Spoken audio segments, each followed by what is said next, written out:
In Kane Parsons Backrooms, Clark runs a failing furniture store, which also serves as his home after his wife kicks him out.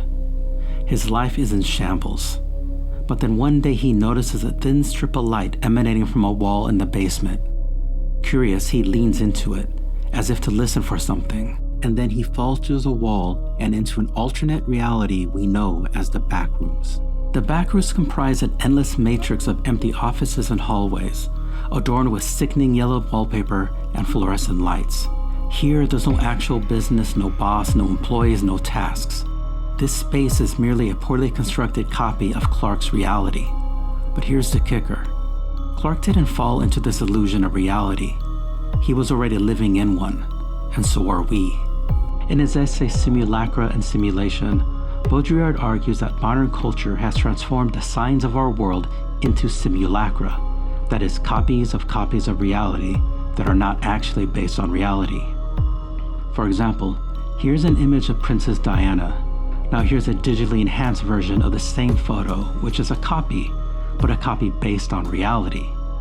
Now here's Princess Ariel, a cartoon character, which is another copy of a princess, but not one based on reality.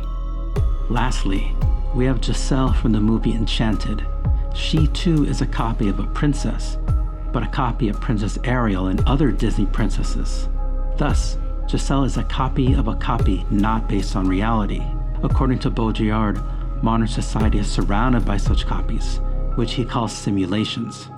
Yet despite the hollowness of simulations, people come to value them over the original because it's all they know.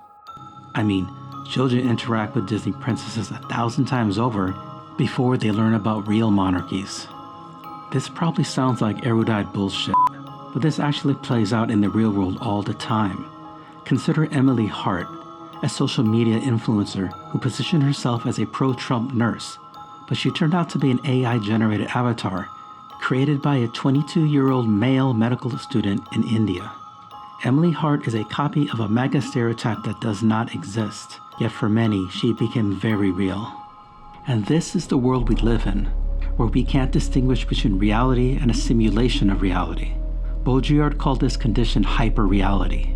But simulacra, those copies without connection to reality, aren't limited to Disney characters and social media hucksters. Consider Clark's furniture store, Captain Clark's Ottoman Empire. As a whole, furniture stores create copies of the ideal furnished home, complete with staged living spaces that imbue comfort, stability, and family. The store doesn't merely sell furniture, but the image of a happy life. Captain Clark's Ottoman Empire thus becomes the perfect symbol of Baudrillard's hyperreality, an imitation of domestic life based on market research and cost analysis, not authentic human life. And then there's Clark, a failed architect who's reduced to selling the appearance of spaces instead of designing them. Not only that, but he literally lives inside this copy of domestic life after his real life collapses. Hell, even his public persona is built on a simulation. In his commercial, Clark dons a pirate costume and brings his mascot to life.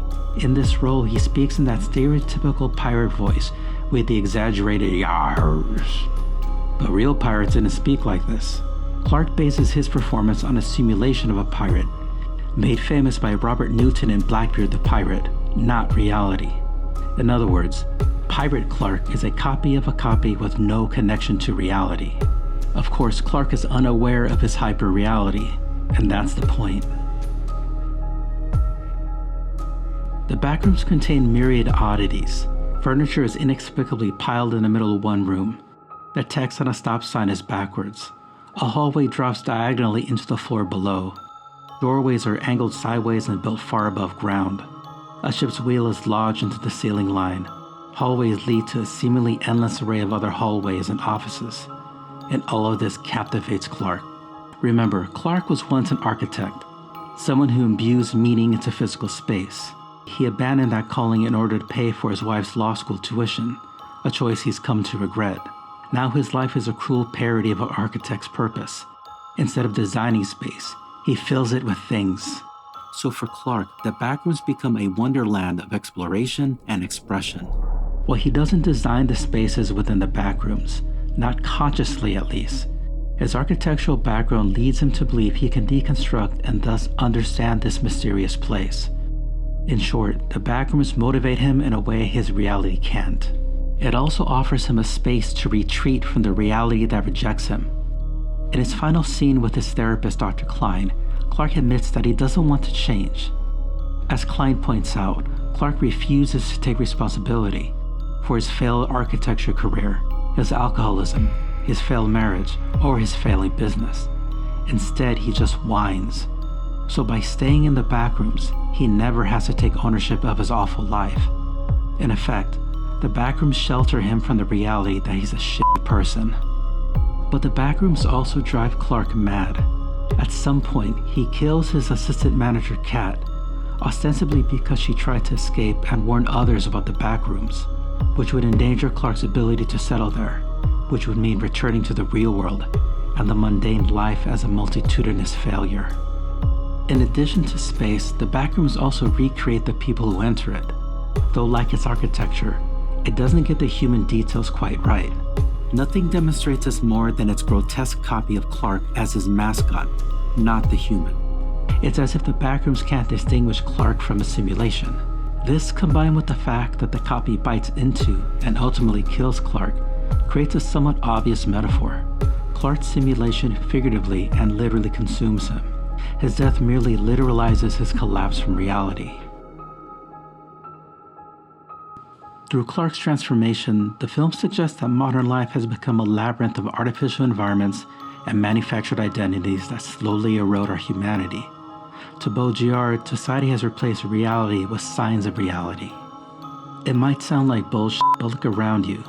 People construct their personalities through brands, fandoms, and aesthetics, not from authentic human connection or lived experiences. The same goes for social media, where people, and not just influencers, construct personas of success and happiness that belie who they really are. In effect, the image of self becomes more important than the real self. Truck manufacturers sell symbols of ruggedness and masculinity. Clothing lines sell signs of authenticity and wealth.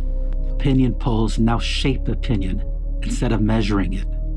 And cryptocurrency thrives even though it's based solely on the belief of value, not actual value. We are surrounded by signs signifying bullshit.